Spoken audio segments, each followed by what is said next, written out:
going to study Resolution of forces. So definition of resolution of forces is Splitting up a force vector into two mutually perpendicular components. So what does resolution means?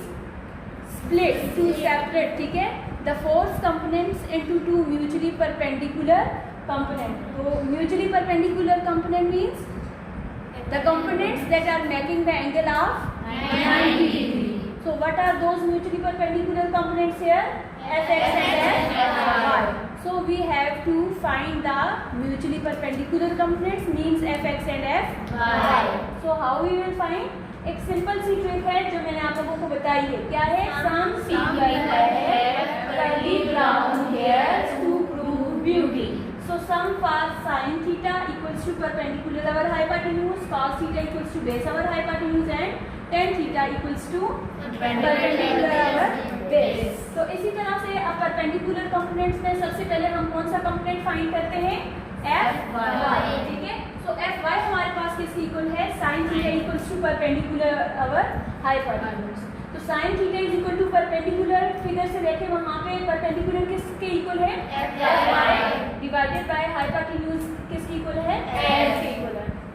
तो यहाँ पे हमारे पास क्या चीज़ हमें find out करनी है? Fy. So Fy equals to F sin of theta.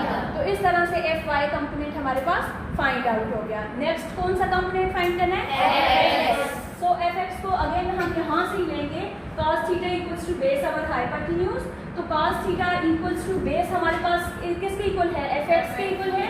मतलब force component along x axis, ठीक है, डिवाइडेड बाय हाइपोटेन्यूज किसके इक्वल आ जाता है? F इक्वल आ जाता है. अब हमने क्या फाइंड करना है? Fx फाइंड करना है. तो F डिवाइड हो रहा है, दूसरी साइड जाके क्या हो जाएगा? So we are left with Fx is equal to F cos of theta. तो इस तरह से हमारे पास Fx मतलब के force component along x axis भी फाइंड आउट हो जाता है. ठीक है. अब तीसरी चीज जो है वो हमने फाइंड आउट करनी है डायरेक्शन. तो डायरेक्शन के लिए हम क्या यूज करेंगे? tan थीटा किसके इक्वल है? परपेंडिकुलर और बेस के इक्वल है. तो यहाँ पे tan theta is equal to perpendicular क्या है? डिवाइडेड बाय बेस किसके इक्वल है? Fs. तो यहाँ पे हम क्या करेंगे? जब थीटा को फाइंड आउट करेंगे तो tan इक्वल टू की जब दूसरी साइड जाएगा तो it will be equals to theta is equal to tan inverse Fy over Fx. तो this is the formula for finding the direction of force. ठीक है. Direction of mutually perpendicular components. अब next हमें जो चीज़ find करनी है वो करनी है मैग्नीट्यूड. तो हम यहाँ पे लिख सकते हैं फॉर मैग्नीट्यूड. तो मैग्नीट्यूड के लिए हम क्या करेंगे? कौन सा थ्योरम यूज करेंगे? हाइपोटेन्यूज थ्योरम यूज करेंगे. तो उसके अकॉर्डिंग क्या आता है? हाइपोटेन्यूज का square equals to base square plus perpendicular square. तो हाइपोटेन्यूज किसके इक्वल है? F के इक्वल है. F is equal to base किसके इक्वल है? चलिए इस चीज को रिमूव कर देते हैं. तो यहाँ पे हम लिखते हैं परपेंडिकुलर किसके इक्वल है? F के इक्वल है. F square is equal to base किसके इक्वल है? Fx के. तो स्क्वायर हो जाएगा प्लस परपेंडिकुलर किसके इक्वल आ जाता है?